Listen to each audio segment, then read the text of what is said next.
मेरे आज के ज़माने के प्यारे दोस्तों, हमारा भी एक ज़माना था। 5वीं जमात तक हम स्लेट पर जो भी लिखते थे उसे ज़बान से चाट कर साफ करते थे। यूं कैल्शियम की कमी कभी हुई ही नहीं। पास या फेल सिर्फ यही मालूम होता था, क्योंकि फीसद से हम लाताल्लुक थे। ट्यूशन शर्मनाक बात थी। नालायक बच्चे उस्ताद की कारकर्दगी पर सवालिया निशान समझे जाते थे। किताबों में मोर का पंख रखने से हम ज़हीन और होशियार हो जाएंगे, ये हमारा एतकाद और भरोसा था।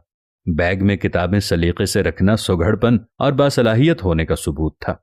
हर साल नई जमात की किताबों और कॉपियों पर कवर्स चढ़ाना एक सालाना तकरीब हुआ करती थी।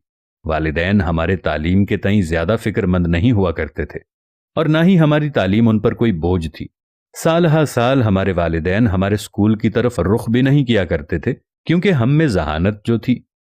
स्कूल में मार खाते हुए या मुर्गा बने हुए हमारे दरमियान कभी अना यानी ईगो बीच में आने का सवाल ही पैदा नहीं हुआ। अना क्या होती है ये भी मालूम नहीं था। मार खाना हमारे रोजमर्रा जिंदगी की आम सी बात थी। मारने वाला और मार खाने वाला दोनों को एक दूसरे से कोई शिकायत नहीं हुआ करती थी। हम अपने वालिदैन से कभी ना कह सके कि हमें उनसे कितनी मोहब्बत है। ना बाप हमें कहता था, क्योंकि आई लव यू कहना तब तक राइज नहीं था और हमें मालूम भी नहीं था, क्योंकि तब मोहब्बतें जबान से अदा नहीं की जाती थीं, बल्कि सचमुच हुआ करती थी। रिश्तों में भी कोई लगी बंदी नहीं हुआ करती थी, बल्कि वो खुलूस और मोहब्बत से सरशार हुआ करते थे। सच्चाई यही है कि हम या हमारी उम्र या जायद उम्र के सभी अफराद अपनी किस्मत पे हमेशा राजी रहे।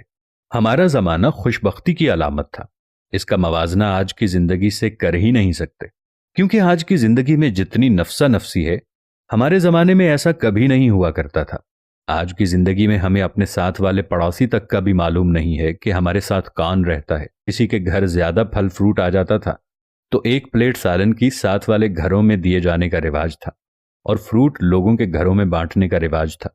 इसी तरह एक दूसरे के घरों में पकने वाले सालन का भी पता होता था।